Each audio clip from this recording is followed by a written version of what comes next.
What's up, everyone? The day of the 8th eviction has arrived. Who is going to make it to jury and who is going to just fall short? Plus, we have to talk about one of the most insane veto ceremonies in Big Brother history. We've got so much to talk about, so welcome to your live feed update.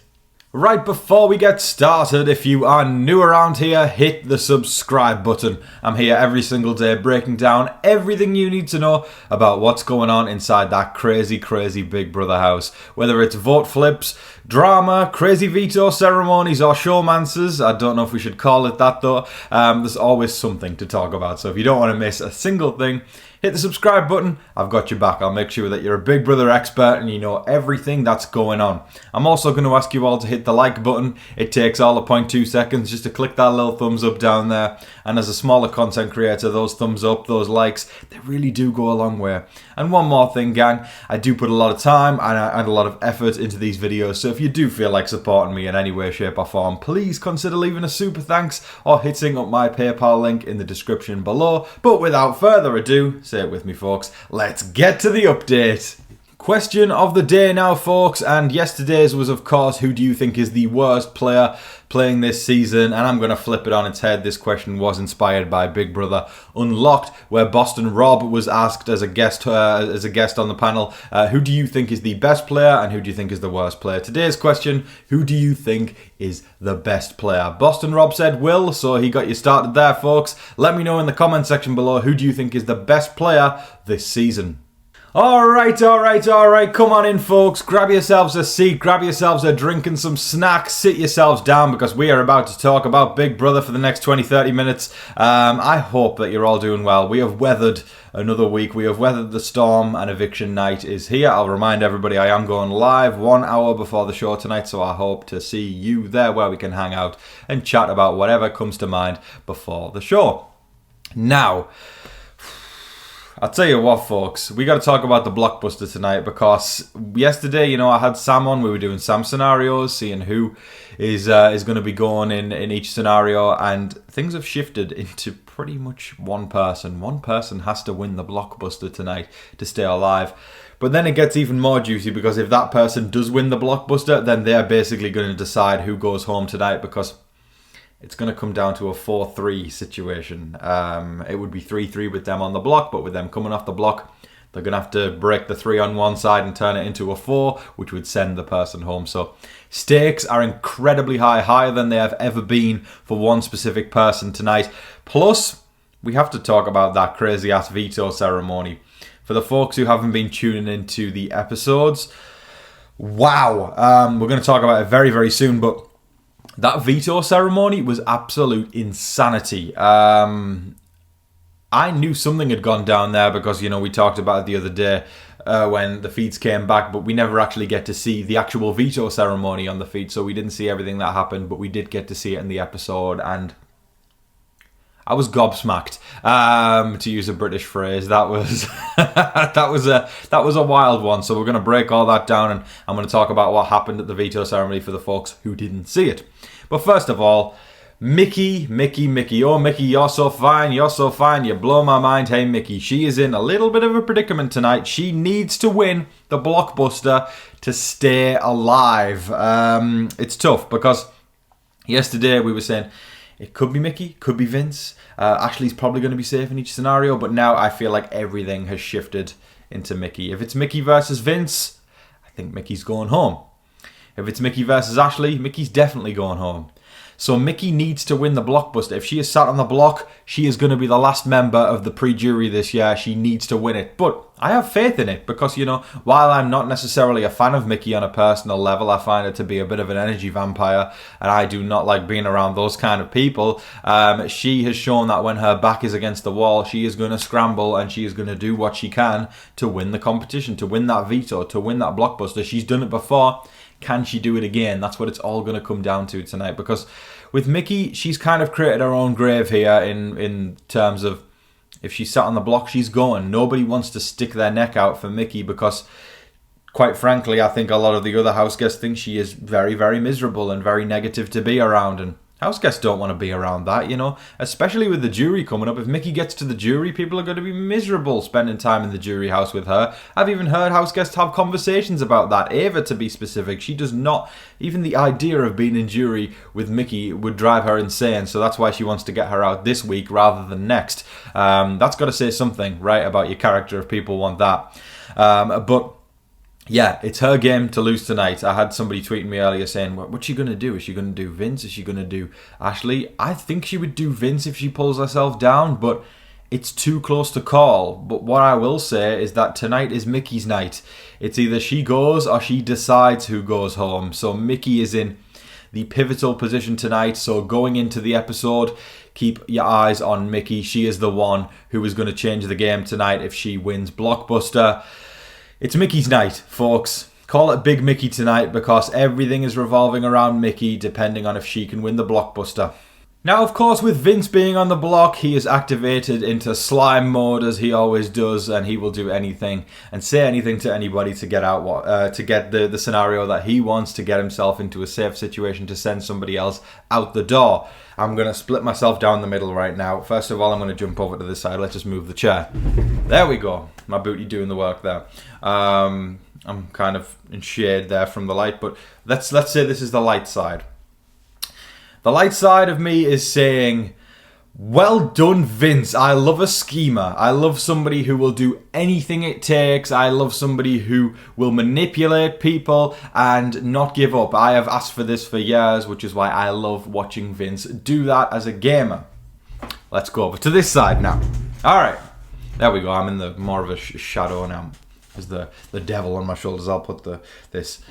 It is so sleazy to watch him do these things. It is absolutely slimy to watch him cry and turn people, the whole victim mentality, woe is me, and turn people on his side. It is so icky because when people do that in life, those people are incredibly insufferable. But this, of course, is a game. Let me get back on this side. I am absolutely astonished at the level of emotional manipulation from this man. It is giving old school. It is giving I will do anything it takes. However, back to the middle. When Dr. Will did that thing, he was aware of it and he was saying, I will do anything it takes. I'm going to emotionally manipulate all of these people.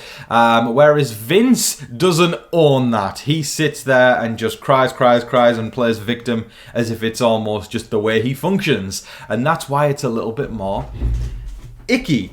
Sorry, I'm three personas today. Happy Big Brother season, y'all.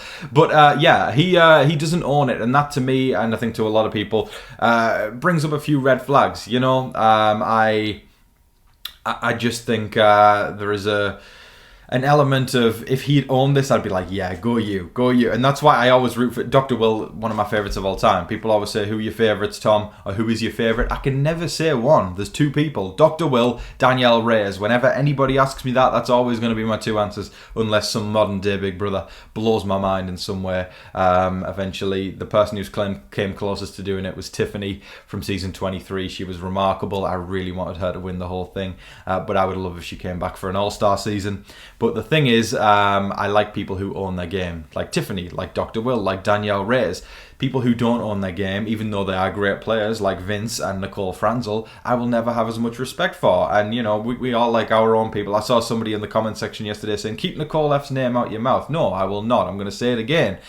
Each of us are allowed our own opinions and differences on our house guests. And while you may love Nicole, I think she's a fantastic player, but it doesn't mean I respect her because she whines and doesn't own it. I like people who do the emotional manipulation but own it and say they're doing it, rather than just doing the whole life is against me, I'm a victim, woe is me thing. It doesn't work for me. I'll never have enough respect for it. But boy oh boy is Vince playing a good game. He actively knows that Mickey is the one who is in trouble tonight, so he's been going around pitching to everybody, we need to make Mickey feel comfortable so that she throws the competition.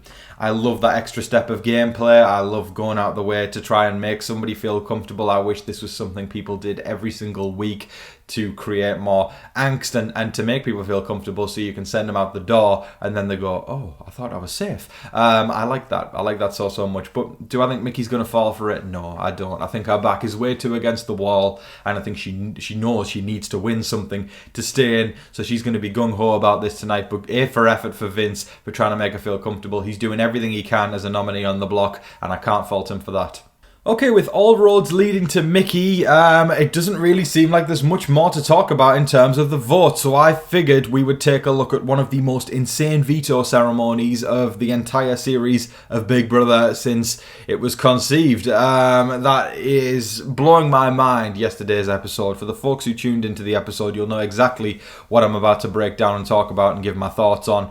Whereas the folks who didn't see the episode last night, I'm going to read out the entire transcript of what went down at the veto ceremony. This is absolute insanity. So, we knew, earlier in the week when I discussed that, Ashley had called out Keanu. And I said she said something about him going against women, or disrespecting women, which is a theme I felt through the start. I see, if you go back to my earlier updates this season, you'll see I clocked that from the beginning. But Ashley actually took him to task way more than I thought she would have done. I thought it might have been a little snippy comment at the veto, but no, she rehearsed a whole ass script. It has split the Big Brother fandom in half, with half people thinking, yeah, this is really old school and awesome to see drama, and then the other half saying this is so scripted and annoying.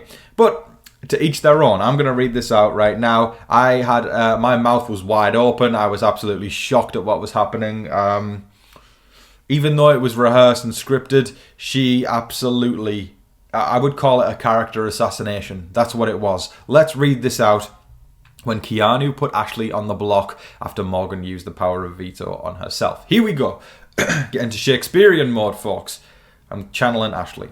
Congratulations. I know for the past 7 weeks you've been trying to get me to go on the block. So glad you finally succeeded. And also, congrats on giving up the Tarzan act and putting a pair of shoes on your feet.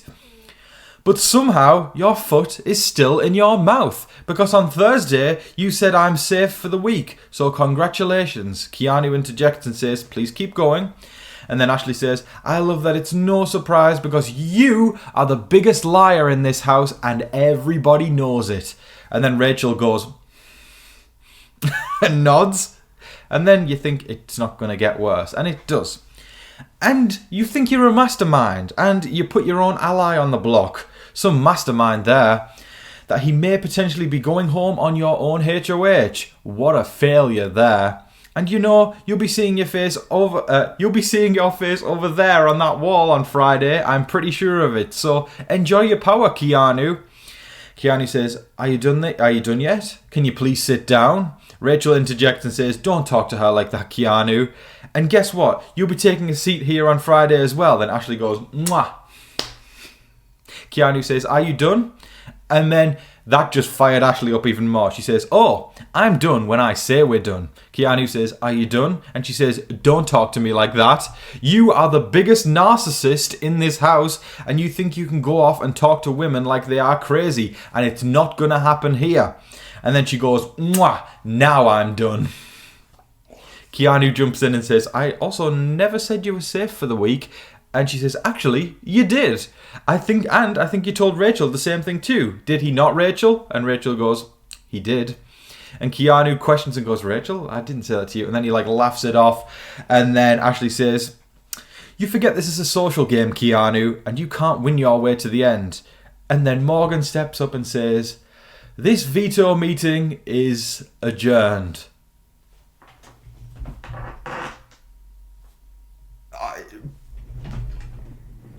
I am just gonna... Oh my word. Oh my word.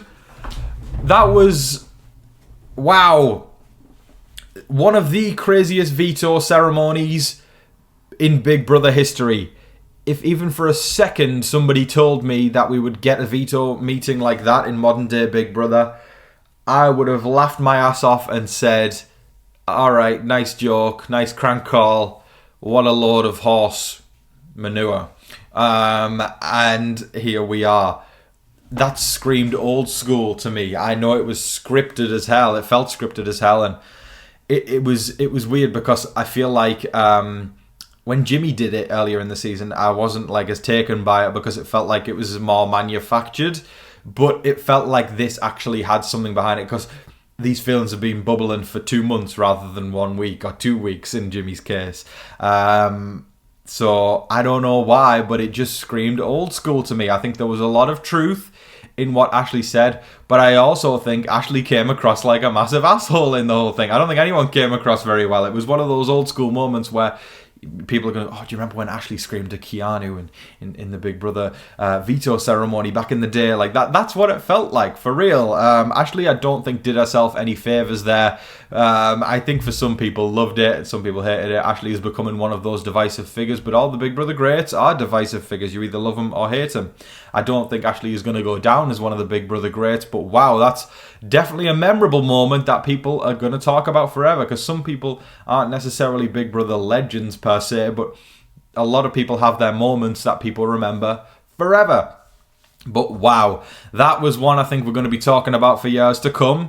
Keanu did really well keeping himself unfazed and unbothered during that. I think he took the bait a little bit at the end, but he largely seemed absolutely unbothered by that. I do think there is definitely some legitimate frustration coming from Ashley there, though. I have definitely seen firsthand as a live feed updater. I feel like Keanu values men's opinions more than women's, and even if a man has betrayed him, he would still rather go with that guy over these women who are offering him a lifeline and saying, hey, we have your back, we want you in our alliance, and he will still go towards the guy who has betrayed him time and time again. That does definitely breed some frustration. So just putting myself in Ashley's shoes for a second, that must absolutely feel like you're going crazy on a gaslighting level throughout the entire season. So that was that spilling out. Should Ashley have done that for a game? Absolutely not. But for viewers, oh, that was an interesting time.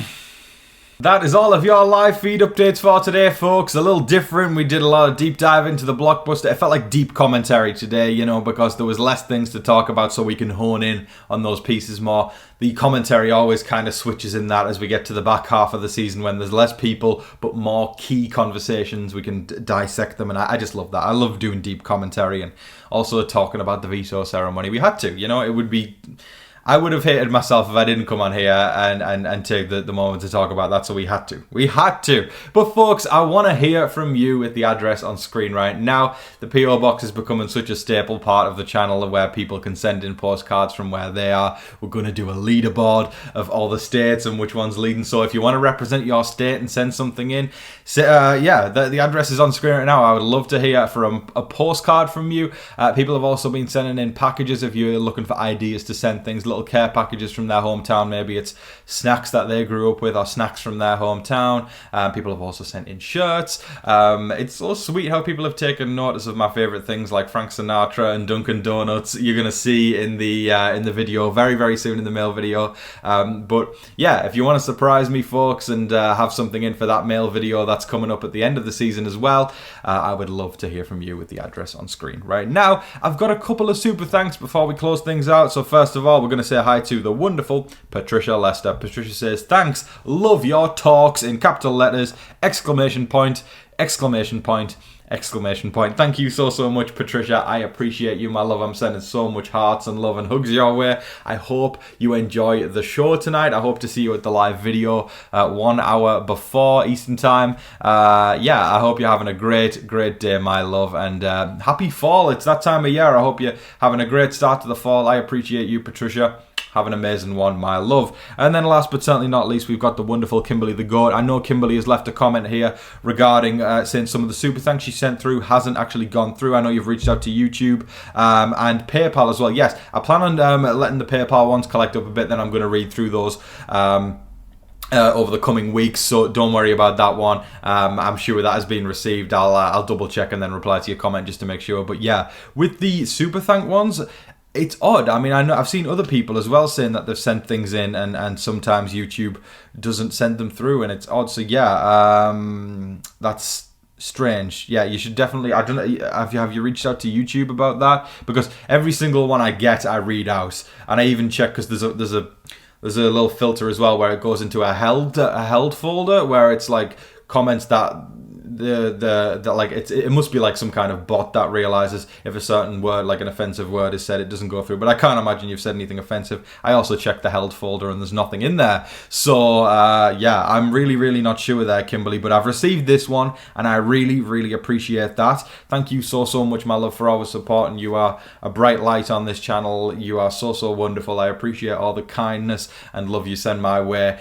You are truly a fan of the channel, and that means a hell of a lot to me, Kimberly, and I hope this can all get resolved. I really, unfortunately, there's nothing I can do about it as the creator. That's all, unfortunately, on YouTube. So all I can say is probably contact YouTube, but it sounds like you've done that already. I'm really not sure. Maybe check online on Reddit and see if anybody else has had similar experiences. You might find something there, but that's unfortunately all I can advise, my love. So yeah, that's all I can do. But thank you so much, Kimberly. I appreciate you ever so much. Folks, I hope to see you tonight at the live video. I'll be going live 1 hour before the show, which is 7 p.m. Eastern time. I hope to see you there. Bring yourself snacks, bring yourself drinks, and we'll hang out and just talk about whatever comes to mind for an hour, folks. But thank you everybody for watching. I hope that you're all staying safe, staying positive, and staying healthy out there. And remember to be kind to one another. But in the meantime, please don't forget to like, share, comment, subscribe, do all of that wonderful stuff. But until your next live feed update, I've been your host, Tom Vasey. Good night.